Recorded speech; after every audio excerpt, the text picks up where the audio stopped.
زمین کے بادل پارٹ 15۔ حمید کو اپنے جسم میں پتھروں کی چبھن محسوس ہوئی۔ وہ کرا کر اٹھ بیٹھا۔ آنکھوں کے سامنے دھند سی چھائی ہوئی تھی اور سر بہت شدت سے چکرا رہا تھا۔ آہستہ آہستہ اس کی حالت اعتدال پہ آئی اور اس نے گھبرا کے چاروں طرف دیکھا۔ اس کے کچھ ساتھی تو زمین میں پڑے ہوئے تھے اور کچھ گھٹنوں میں سر دیے بیٹھے تھے۔ خود حمید بھی بڑی تھکان محسوس کر رہا تھا۔ سر تو اتنا بھاری لگ رہا تھا کہ اسے سہارے کی ضرورت تھی۔ اس نے بھی دوسروں کی طرح گھٹنوں پہ سر رکھ دیا، مگر اس کا ذہن سوچ سکتا تھا۔ وہ سوچ رہا تھا کہ دور دور تک تو جنگلیوں کا پتہ نہیں، کیوں نہ کسی طرف نکل چلے۔ اس نے سر اٹھا کے شرابیوں کے سے انداز میں کرنل کو آواز دی۔ جواب تو مل گیا، لیکن حمید کچھ کہہ نہ سکا کیونکہ اس کی زبان لڑکھڑا رہی تھی۔ تھوڑی دیر بعد اس نے اپنے قریب قدموں کی آواز سنی، پھر چونک کر سر اٹھایا۔ فریدی اس کی آنکھوں میں دیکھتا ہوا مسکرا رہا تھا۔ کھڑے ہو جاؤ، اس نے کہا۔ ارے مجھ میں ابھی اتنا دم نہیں ہے کہ میں کھڑا ہو سکوں، حمید نے کہا۔ سبوں کی حالت دگرگوں ہے، فریدی نے ہنس کے کہا۔ عمران صاحب بھی مکھیاں مار رہے ہیں، وہ تو فرماتے ہیں کہ ابھی کھل کر نشہ نہیں ہوا، تھوڑی سی اور منگوا دو۔ پھر حمید نے بھی عمران کی آواز سنی جو شرابیوں کے سے انداز میں گا رہا تھا۔ کس بلا کی ہوا میں مستی ہے، کہیں برسی ہے آسماں سے آج۔ ہاں ہاں سجنوا اب گھر جانے دے۔ حمید نے اسے بھی دیکھا، وہ زمین میں چت پڑا اوٹ پٹانگ بکواس گانے کی کوشش کر رہا تھا۔ اس کی زبان میں لکنت تھی اور آواز بھررائی تھی۔ چپ رہو ورنہ پتھر کھینچ کے ماروں گا، حمید نے یوں ہی خوامخواہ دھمکی دے دی۔ عمران نے اور زور سے ہانک لگائی۔ لیلا نے اپنے شہر میں یہ منادی کر دی، کوئی پتھر سے نہ مارے میرے میرے میرے دیوانے کو۔ فریدی نے جیب سے سگار نکال کے سلگایا اور ایک پتھر پہ بیٹھ کے انہیں تشویش آمیز نظروں سے دیکھنے لگا۔ اس کے چہرے پہ تھکان کے آثار نہیں تھے۔ فریدی بیٹے سگار بجھا دو، طارق کی کمزور سی آواز آئی۔ اس وقت اس کی بو گراں گزر رہی ہے۔ فریدی نے فوراً سگار بجھا دیا۔ دفتن حمید بولا، اگر وہ کمبخت واپس آ گئے تو بڑی مشکل کا سامنا ہوگا۔ کون کمبخت؟ فریدی کے لہجے میں حیرت تھی۔ ارے وہی جنگلی۔ ہاں ہاں، تو تم خود کو اسی جنگل میں سمجھ رہے ہو جہاں تم نے عمران پہ ڈنڈے برسائے تھے؟ تو پھر کہاں ہیں ہم؟ تاریک وادی میں فرزن۔ ہاں ہاں، امین نے قہقہہ لگانے کی کوشش کی لیکن ناکام رہا۔ اب آپ بھی گانا شروع کر دیجئے، مگر میرے ہاتھوں میں اتنی سکت نہیں کہ طبلہ بجا سکوں۔ ابھی جب تم ان درختوں کے پیچھے جاؤ گے تو تمہیں میرے بیان کی تصدیق ہو جائے گی۔ ارے تو یہاں کیسے پہنچ گئے ہم؟ بس یہی سمجھ لو ہم زیرو لینڈ والوں کے ہاتھ لگ گئے ہیں۔ عمران کا اندازہ غلط نہیں تھا۔ حمید کچھ نہ بولا۔ عمران زمینی میں پڑے پڑے رینگتا ہوا ان کے قریب آ گیا تھا۔ یہی تاریک وادی ہے؟ اس نے فریدی سے پوچھا۔ ہاں، ان درختوں کی اس طرف سے وہ قدرتی دیوار دیکھی جا سکتی ہے جو میلوں اونچی معلوم ہوتی ہے۔ عمران نے بائیں کنپٹی زمین پہ رکھ دی۔ وہ کروٹ کے بل پڑا تھا۔ کیا تم بھی نہیں اٹھ سکتے؟ فریدی نے پوچھا تھا۔ شاید مجھے گٹھیا ہو گیا ہے، یہ غالباً اسی اچھل کود کا نتیجہ ہے، مگر آپ حیرت انگیز طور پہ صحیح نظر آ رہے ہیں، اس نے پوچھا تھا۔ فریدی کچھ نہ بولا۔ تھوڑی دیر بعد اس نے مسکرا کے کہا، تمہاری وہ حرکت بڑی دلچسپ تھی، شاید تم کامیاب ہو جاتے، مگر اس گیس کی بو نے حالات یکسیر بدل دیے۔ جنگلی کس طرح خوفزدہ ہو کے بھاگے تھے؟ میرا خیال ہے کہ اکثر ان پر ایسی افتاد پڑتی رہتی ہے، تو اس کا مطلب یہ ہے کہ کوئی نامعلوم آدمی ہمیں بے ہوش کر کے یہاں لایا ہے، حمید نے کہا۔ واہ بھئی، یہاں تو طلسم ہوشربا کا مزہ آ گیا۔ بیٹھے بیٹھے تھے طلسم نور افشاں میں، جشن برپا تھا، اچانک کسی جادوگر نے اوپر سے گولا مارا، مجلس درہم برہم ہو گئی اور اہل محفل بے ہوش۔ دوسری بار آنکھ کھلی تو خود کو باغ سیب میں پایا۔ افراسیاب کے سامنے پانجولا کھڑے ہوئے تھے۔ کوئی کچھ نہ بولا، شاید کوئی کچھ بولنے کے موڈ میں ہی نہ تھا۔ آہستہ آہستہ وہ اعتدال پر آ گئے۔ فریدی عمران کو اس جگہ لے گیا جہاں سے تاریک وادی کو ثابت کر سکتا تھا کہ وہ یہیں پر موجود ہیں۔ دیکھو، پوری وادی بادلوں سے ڈھکی ہوئی ہے، ایسا معلوم ہوتا ہے جیسے بادل ان قدرتی دیواروں سے چپک گئے ہوں۔ شاید ہم شاز و نادری یا سورج کی روشنی دیکھ سکیں۔ اچانک قریب کی ایک جھاڑی سے آواز آئی، معزز مہمانوں، خوش آمدید، یہی تمہارا اصلی وطن ہے اور تم یہاں ہمیشہ رہو گے۔ یہ جملے انگریزی میں کہے گئے تھے۔ وہ ایک دوسرے کی شکلیں دیکھ رہے تھے۔ پھر فریدی جھاڑی کی طرف بڑھا، عمران اس کے پیچھے تھا۔ صفدر اور حمید بھی جھپٹے۔ جھاڑی میں انہیں جو کچھ بھی نظر آیا وہ عمران کے لیے بہت سنسنی خیز تھا۔ جھاڑی کے وسط میں اس نے سنہرے اسفنج کا بہت بڑا ڈھیر دیکھا۔ اس ڈھیر سے پھر آواز آئی، کچھ دن اس حیرت انگیز وادی کی سیر کرو، پھر تمہیں اپنے نئے وطن کے لیے بہت کچھ کرنا ہے۔ فریدی آگے بڑھ کے اس ڈھیر کو ٹٹول رہا تھا۔ اس میں نمی تھی، کوئی سیال شے اس کے ہاتھ میں لگی تھی۔ اس نے اسے سونگھا اور عمران کی طرف دیکھنے لگا۔ وہ خاموشی سے چلتے ہوئے جھاڑی سے دور ہٹ گئے تھے۔ فریدی نے عمران سے کہا، میں اپنے ہاتھ میں ایسیٹک ایسڈ کی بو محسوس کر رہا ہوں۔ آپ کا خیال درست ہے، استوائی جنگلوں میں اسفنج کی شکل کی کائی میں نے اکثر دیکھی ہے۔ فریدی انہیں بتا رہا تھا، لیکن سنہری کائی دیکھنے کا یہ اتفاق پہلی بار ہوا ہے۔ ٹھہرو، ہو سکتا ہے اس کی یہ رنگت ایمونیا اور ایسیٹک ایسڈ کی وجہ سے ہوئی ہو۔ خدا جانے، تو اب ہم ان کے قیدی ہیں۔ قیدی ہی نہیں بلکہ جانے پہچانے قیدی۔ اگر راستے میں ان کے آدمیوں سے تمہارا ٹکراؤ ہوتا رہا تو وہ تم میں سے ہر ایک کو اچھی طرح پہچانتے ہیں، فریدی نے کہا۔ دفتن انہوں نے کیلی کی چیخیں سنی اور چوک کے آواز کی طرف مڑے۔ وہ تیزی سے ان کی طرف آ رہی تھی۔ قریب آ کر اس نے کہا، کیا اس موٹے کا دماغ چل گیا ہے؟ کیا ہوا؟ عمران پوچھ رہا تھا۔ ارے وہ کہتا ہے شاید اب ہم سوئٹزرلینڈ میں ہیں، شاید اب ہم سوئٹزرلینڈ میں نہ آباد ہو سکیں، اس لیے یہیں شادی ہو جانی چاہیے۔ کیا بکواس ہے، میں پتھر مار مار کے اسے ہلاک کر دوں گی۔ فریدی عمران کو دیکھ رہا تھا۔ حمید نے اردو میں کہا، انہی حضرت نے اس کا دماغ خراب کر دیا ہے، میں کیا کرتا؟ عمران مایوسانہ انداز میں بولا، اسے قابو میں کرنے کا اس کے علاوہ کوئی طریقہ ہی نہیں تھا۔ چینیوں نے بھی اس سے کسی تگڑی ہی لڑکی کا وعدہ کیا تھا، ہم اسے سمجھا دیں گے۔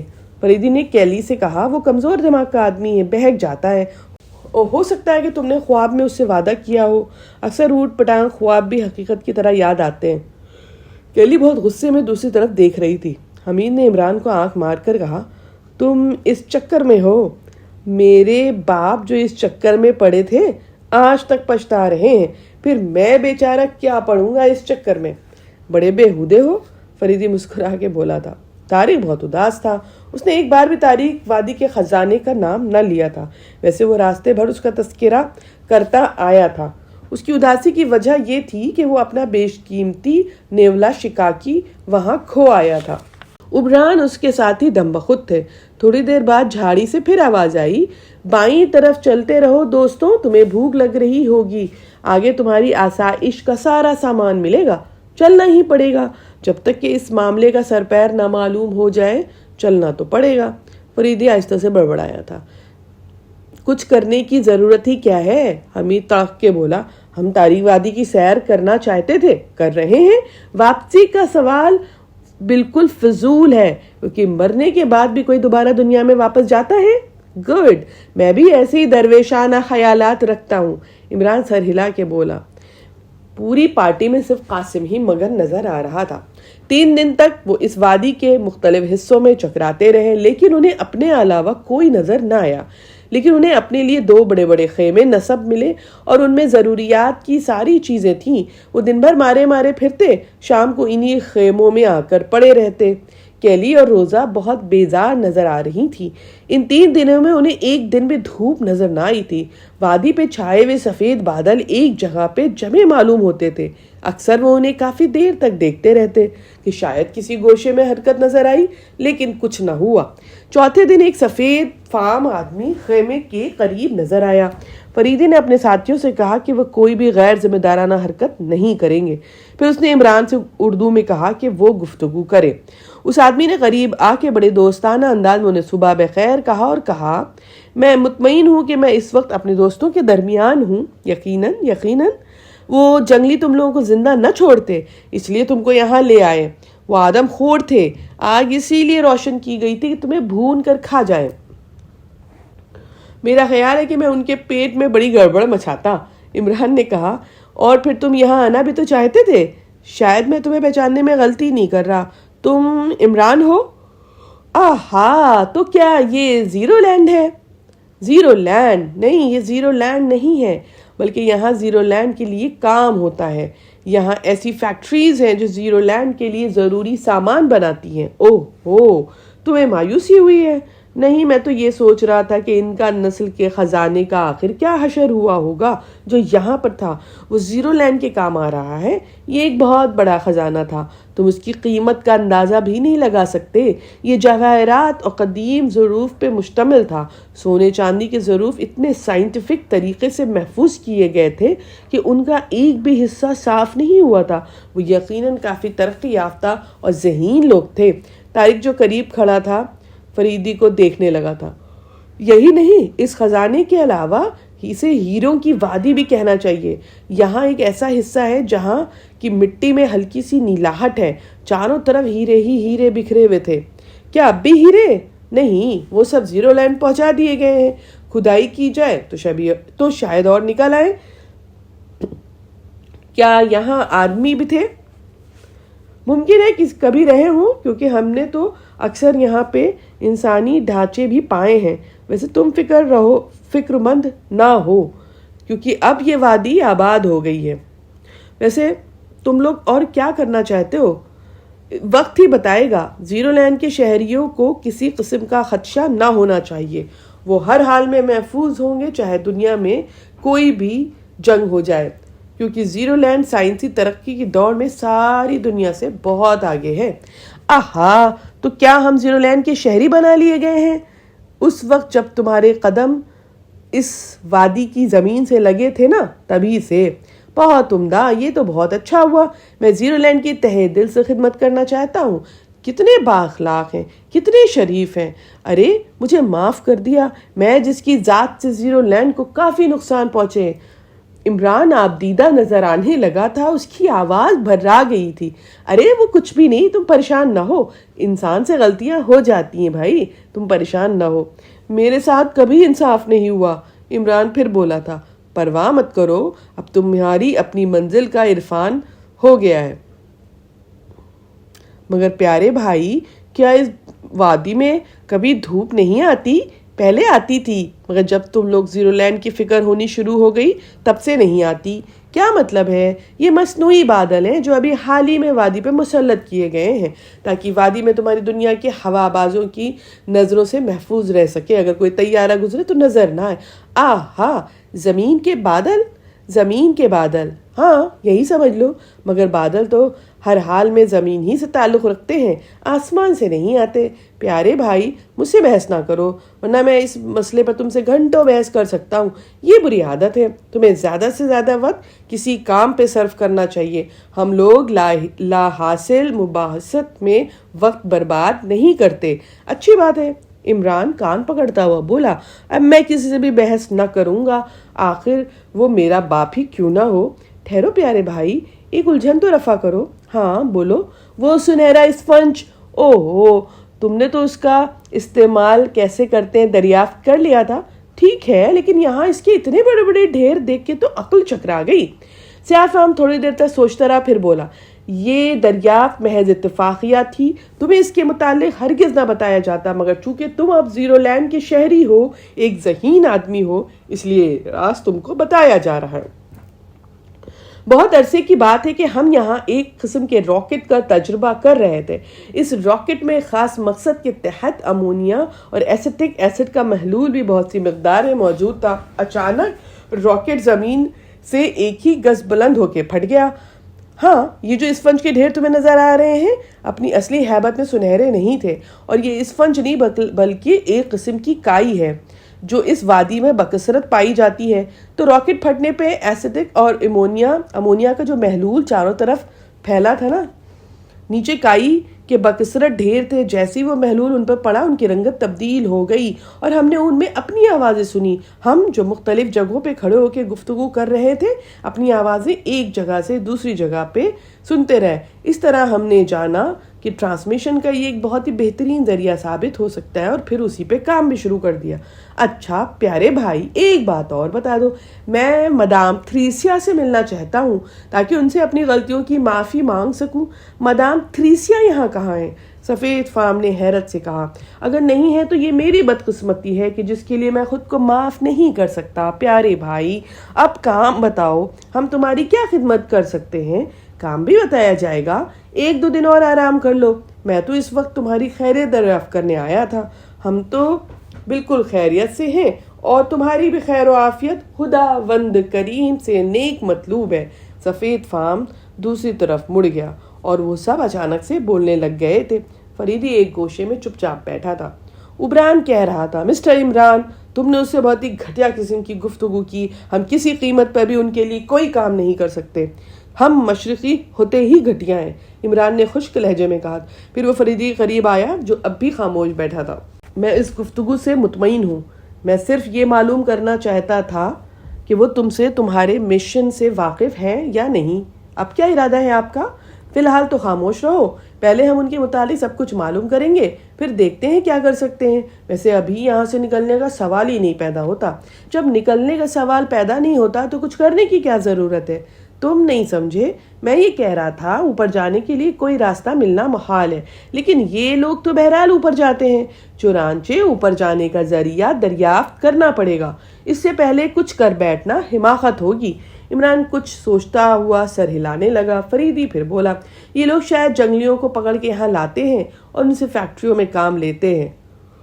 کھلی ہوئی بات ہے۔ اچھا اب میری تجویز سنو، تم اس طرح ان کا اعتماد حاصل کر سکتے ہو، تمہارے کچھ آدمی ان کی خدمت کرنے پہ آمادہ ہو جائیں اور کچھ اس پر اڑ جائیں کہ خواہ جان چلی جائے وہ زیرو لینڈ کے لیے ہرگز کام نہ کریں گے۔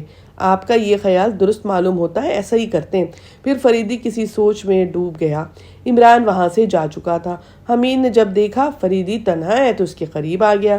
یہ آپ کی کسی تجویز پہ عمل نہیں کرے گا، وقت برباد نہ کیجیے، پکا فراڈ ہے۔ کوئی غلط قدم اٹھائے گا تو خود ہی بھگتے گا۔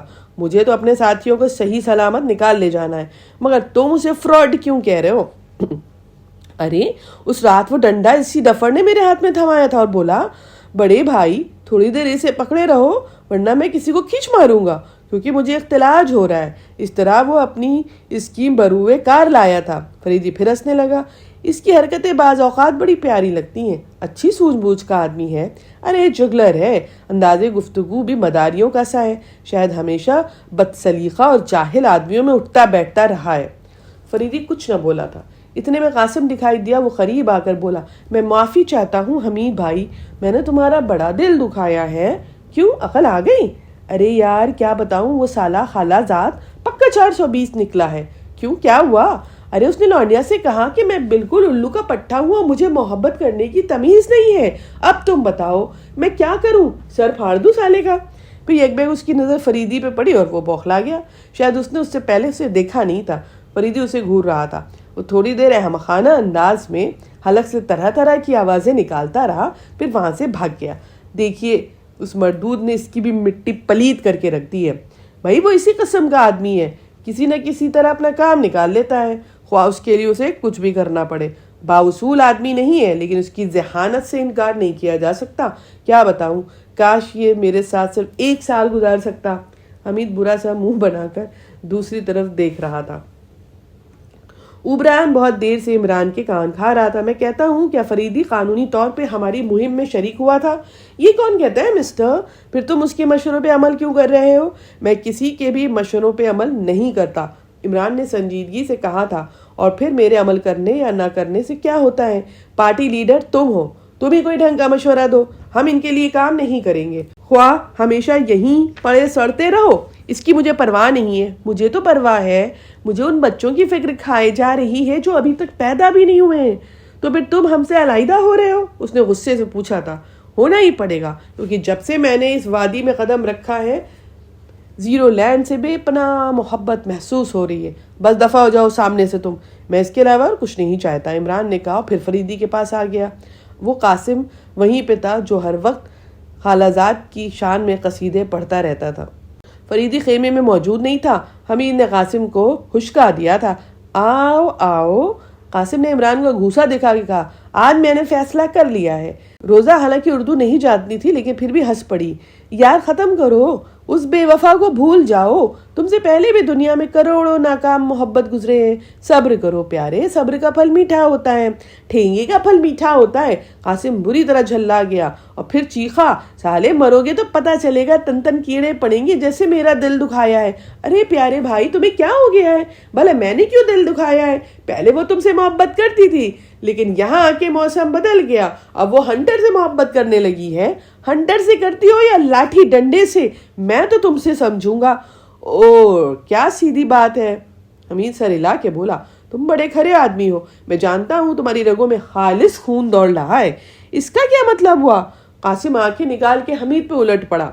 مطلب یہ ہوا کہ خالص خون خالص نہیں ہوتا تو کیا میں مٹی کا تیل ملایا جاتا ہے؟ امی تم بھی مجھے الو بناتے ہو مگر میں اب کسی کو کچھ نہیں سمجھتا۔ ارے یہ تو آج صبح تمہیں الو کا پٹھا کہہ رہے تھے۔ عمران بول پڑا یہ خود الو کے پٹھے، ان کے باپ دادا بھی ابھی ہوش میں آیا نہیں۔ حمید نے کہا دیکھا دیکھا دیکھا پیارے بھائی۔ عمران بولا ابھی تمہاری رگوں میں خالص خون دوڑا رہے تھے اور اب ابھی تبھی سے بات کر رہے ہیں گویا تم کسی تانگے والے کی اولاد ہو۔ ارے ارے بے شرم کہیں کے۔ حمید جلدی سے بولا پہلے سے دھوکہ دیا، اب تانگے والے کی اولاد بتا رہے ہو؟ اور قاسم تم کھڑے سن رہے ہو؟ میرا خیال ہے کہ تمہارے باپ نے کبھی بھی تانگا نہیں چلایا ہے۔ ارے بالکل نہیں چلایا ہے۔ قاسم عمران کو خونخوار نظروں سے دیکھ رہا تھا، بات بڑھ جاتی لیکن اسی وقت فریدی ان کی طرف آ رہا۔ یہ کیا بےہودگی مچا رکھی ہے تم لوگوں نے، اس نے ڈانٹا۔ پھر عمران سے کہا باہر 3 آدمی کھڑے ہیں، وہ ہمیں یہاں سے کہیں اور لے جانا چاہتے ہیں، ان کا خیال ہے کہ ہمیں یہاں آرام نہیں ہے، کیا ابھی لے کر جائیں گے؟ عمران نے پوچھا ہاں، آپ کا کیا خیال ہے؟ جو کچھ بھی وہ کہیں کرتے رہو، فی الحال یہی مناسب ہے، لیکن وہ عمران اور اس کے ساتھی ان کا عدم تعاون بھی ہمارے لیے مفید ثابت ہوگا، ٹھیک ہے چلو باہر چلو۔ تینوں اجنبیوں نے عمران اور اس کے ساتھیوں کو باہر نکال لیا تھا۔ بات کو معلوم ہوا عمران نے خیمے سے نکلنے سے انکار کر دیا، اس پر اجنبیوں نے تشدد کی دھمکی دی۔ اب ان تینوں میں سے ایک ان سے کہہ رہا تھا دوستوں تم خود سوچ سکتے ہو کہ تمہارا کیا انجام ہوگا، تمہاری کیا حقیقت ہے۔ ہم یہاں تقریباً 500 خونخوار قسم کے جنگلیوں کو کنٹرول کرتے ہیں۔ کوئی کچھ نہ بولا۔ عمران نے کچھ کہنا چاہا لیکن فریدی نے اسے اشارے سے منع کر دیا۔ تھوڑی دیر کے بعد وہ ان کے بتائے ہوئے راستے پہ چل رہے تھے۔ 3 گھنٹے گزر گئے لیکن منزل کا پتہ نہ تھا۔ روزہ اور کیلی کا برا حال تھا لیکن وہ اس پر بھی تیار نہیں تھی کوئی انہیں اٹھا کر لے چلے۔ کچھ دیر بعد انہیں سیاہ رنگ کی کچھ چمنیاں نظر آئیں جن سے دھواں نکل رہا تھا اور بڑی بڑی عمارتیں بھی دکھائی دیں جو پتھروں سے بنائی گئی تھیں۔ وہ چلتے رہے تھوڑی دیر بعد انہیں رکنے کو کہا گیا۔ وہ ایک عمارت کے دروازے پہ رکے تھے۔ ایک آدمی نے آگے بڑھ کے دروازہ کھولا اور انہیں اندر چلنے کا حکم دیا۔ عمارت باہر سے جتنی بھدی نظر آ رہی تھی اندر اتنی ہی حسین تھی۔